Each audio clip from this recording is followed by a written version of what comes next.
Hi there. In this video I will be reading out the story, The Summer of the Beautiful White Horse, by William Saroyan. This story is about two poor Armenian boys who belong to a tribe whose hallmarks are trust and honesty. One day back there in the good old days when I was 9 and the world was full of every imaginable kind of magnificence and life was still a delightful and mysterious dream, my cousin Murad, who was considered crazy by everybody who knew him except me, came to my house at 4 in the morning and woke me up, tapping on the window of my room. "Aram," he said. I jumped out of bed and looked out of the window. I couldn't believe what I saw. It wasn't morning yet, but it was summer and with daybreak. Not many minutes around the corner of the world it was light enough for me to know I wasn't dreaming. My cousin Murad was sitting on a beautiful white horse. I stuck my head out of the window and rubbed my eyes. "Yes," he said in Armenian. "It's a horse. You're not dreaming. Make it quick if you want to ride." Knew my cousin Murad enjoyed being alive more than anybody else who had ever fallen into the world by mistake, but this was more than even I could believe. In the first place, my earliest memories had been memories of horses, and my first longings had been longings to ride. This was the wonderful part. In the second place, we were poor. This was the part that wouldn't permit me to believe what I saw. We were poor. We had no money. Our whole tribe was poverty-stricken. Every branch of the Goroglanian one family was living in the most amazing and comical poverty in the world. Nobody could understand where we ever got money enough to keep us with food in our bellies, not even the old men of the family. Most important of all, though, we were famous for our honesty. We had been famous for our honesty for something like 11 centuries, even when we had been the wealthiest family in what we liked to think was the world. We were proud first, honest next, and after that we believed in right and wrong. None of us would take advantage of anybody in the world, let alone steal. Consequently, even though I could see the horse, so magnificent, even though I could smell it, so lovely, even though I could hear it breathing, so exciting, I couldn't believe the horse had anything to do with my cousin Murad or with me or with any of the other members of our family, asleep or awake, because I knew my cousin Murad couldn't have bought the horse, and if he couldn't have bought it he must have stolen it, and I refused to believe he had stolen it. No member of the Goroglanian family could be a thief. I stared first at my cousin and then at the horse. There was a pious stillness and humor in each of them which on the one hand delighted me and on the other frightened me. "Murad," I said, "where did you steal this horse?" "Leap out of the window," he said, "if you want to ride." It was true, then. He had stolen the horse. There was no question about it. He had come to invite me to ride or not, as I chose. Well, it seemed to me stealing a horse for a ride was not the same thing as stealing something else, such as money. For all I knew, maybe it wasn't stealing at all. If you were crazy about an Armenian tribe horses the way my cousin Murad and I were, it wasn't stealing. It wouldn't become stealing until we offered to sell the horse. Which of course, I knew we would never do. "Let me put on some clothes," I said. "All right," he said, "but hurry." I leapt into my clothes. I jumped down to the yard from the window and leapt up onto the horse behind my cousin Murad. That year we lived at the edge of town, on Walnut Avenue. Behind our house was the country, vineyards, orchards, irrigation ditches, and country roads.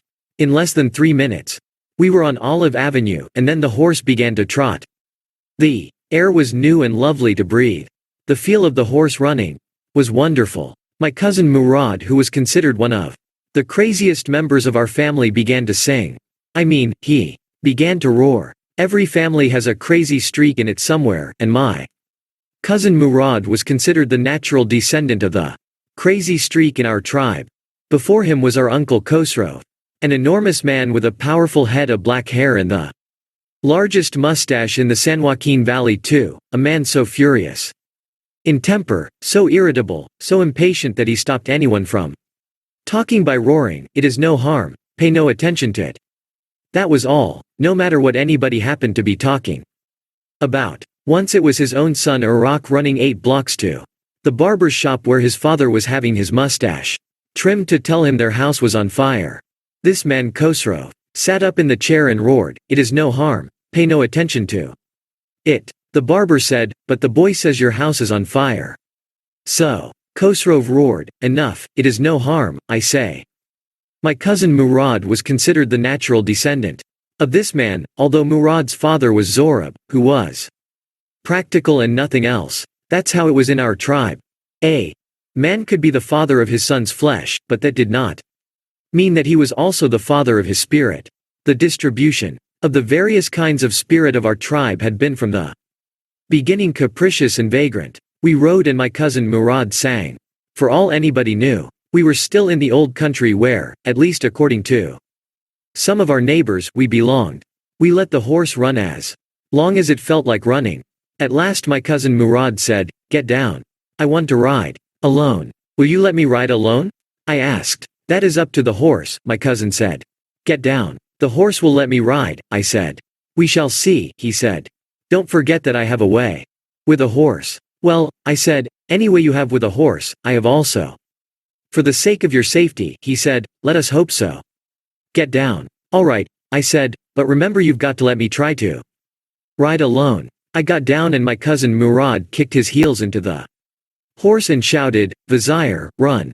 The horse stood on its hind legs, snorted, and burst into a fury of speed that was the loveliest thing I had ever seen. My cousin Murad raced the horse across a field of dry grass to an irrigation ditch, crossed the ditch on the horse, and 5 minutes later returned, dripping wet. The sun was coming up. "Now it's my turn to ride," I said. My cousin Murad got off the horse. "Ride," he said. I leapt to the back of the horse and for a moment knew the most awful fear imaginable. The horse did not move. "Kick into his muscles," my cousin Murad said. "What are you waiting for? We've got to take him back before everybody in the world is up and about." I kicked into the muscles of the horse. Once again it reared and snorted. Then it began to run. I didn't know what to do. Instead of running across the field to the irrigation ditch, the horse ran down the road to the vineyard of Dikran Halabian, where it began to leap over vines. The horse leapt over 7 vines before I fell. Then it continued running. My cousin Murad came running down the road. "I'm not worried about you," he shouted. "We've got to get that horse. You go this way and I'll go this way. If you come upon him, be kindly. I'll be near." I continued down the road and my cousin, Murad, went across the field toward the irrigation ditch. It took him half an hour to find the horse and bring him back. "All right," he said, "jump on. The whole world is awake now." "What will we do?" I said. "Well," he said, "we'll either take him back or hide him until tomorrow morning." He didn't sound worried and I knew he'd hide him and not take him back. "Not for a while, at any rate." "Where will we hide him?" I said. "I know a place," he said. "How long ago did you steal this horse?" I said. It suddenly dawned on me that he had been taking these early morning rides for some time and had come for me this morning only because he knew how much I longed to ride. "Who said anything about stealing a horse?" he said. "Anyhow," I said, "how long ago did you begin riding?" "Every morning?" "Not until this morning," he said. "Are you telling the truth?" I said. "Of course not," he said, "but if we are found out, that's what you're to say. I don't want both of us to be liars. All you know is that we started riding this morning." "All right," I said. He walked the horse quietly to the barn of a deserted vineyard, which at one time had been the pride of a farmer named Fetvigian. There were some oats and dry alfalfa in the barn. We began walking home. "It wasn't easy," he said, "to get the horse to behave so nicely.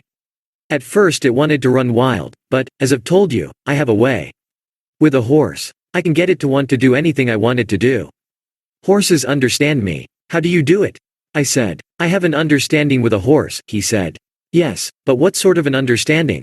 I said. "A simple and honest one," he said. "Well," I said, "I wish I knew how to reach an understanding like that with a horse." "You're still a small boy," he said. "When you get to be 13, you'll know how to do it." I went home and ate a hearty breakfast. That afternoon my uncle Khosrow came to our house for coffee and cigarettes. He sat in the parlor, sipping and smoking, and remembering the old country. Then another visitor arrived. A farmer named John Biro, an Assyrian who, out of loneliness, had learned to speak Armenian. My mother brought the lonely visitor coffee and tobacco and he rolled a cigarette and sipped and smoked, and then at last, sighing sadly, he said, "My white horse which was stolen last month is still gone. I cannot understand it. My uncle Khosrov became very irritated and shouted, "It's no harm. What is the loss of a horse? Haven't we all lost the homeland? What is this crying over a horse? That may be all right for you, a city dweller, to say, John." Biro said, "But what of my surrey? What good is a surrey without a horse? Pay no attention to it," my uncle Khosrov roared. "I walked 10 miles to get here," John Biro said. "You have legs," my uncle Khosrov shouted. "My left leg pains me," the farmer said. "Pay no attention to it," my uncle Khosrov roared. "That horse cost me $60, the farmer said. "I spit on money," my uncle Khosrov said. He got up and stalked out of the house, slamming the screen door. My mother explained. "He has a gentle heart," she said. "It is simply that he is homesick and such a large man." The farmer went away and I ran over to my cousin Murad's house. He was sitting under a peach tree, trying to repair the hurt wing of a young robin which could not fly. He was talking to the bird. "What is it?" he said. "The farmer, John Biro," I said. "He visited our house. He wants his horse. You've had it a month. I want you to promise not to take it back until I learn to ride." "It will take you a year to learn to ride," my cousin Murad said. "We could keep the horse a year," I said. My cousin Murad leapt to his feet. "What?" he roared. "Are you inviting a member of the Goroglanian family to steal? The horse must go back to its true owner." "When?" I said. "In 6 months at the latest," he said. He threw the bird into the air. The bird tried hard, almost fell twice, but at last flew away, high and straight. Early every morning for 2 weeks my cousin Murad and I took the horse out of the barn of the deserted vineyard where we were hiding it and rode it, and every morning the horse, when it was my turn to ride alone, leapt over grapevines and small trees and threw me and ran away. Nevertheless, I hoped in time to learn to ride the way my cousin Murad rode. One morning on the way to Fetvajan's deserted vineyard we ran into the farmer John Biro who was on his way to town. "Let me do the talking," my cousin Murad said. "I have a way with farmers." "Good morning, John Biro," my cousin Murad said to the farmer. The farmer studied the horse eagerly. "Good morning, son of my friends," he said. "What is the name of your horse?" "My heart," my cousin Murad said in Armenian. "A lovely name," John Biro said, "for a lovely horse. I could swear it is the horse that was stolen from me many weeks ago." "May I look into his mouth?" "Of course," Murad said. The farmer looked into the mouth of the horse. "Tooth for tooth," he said. "I would swear it is my horse if I didn't know your parents. The fame of your family for honesty is well known to me. Yet the horse is the twin of my horse. A suspicious man would believe his eyes instead of his heart. Good day, my young friends." "Good day, John Biro," my cousin Murad said. Early the following morning we took the horse to John Biro's vineyard and put it in the barn. The dogs followed us around without making a sound. "The dogs," I whispered to my cousin Murad. "I thought they would bark. They would at somebody else," he said. "I have a way with dogs." My cousin Murad put his arms around the horse, pressed his nose into the horse's nose, patted it, and then we went away. That afternoon John Biro came to our house in his surrey and showed my mother the horse that had been stolen and returned. "I do not know what to think," he said.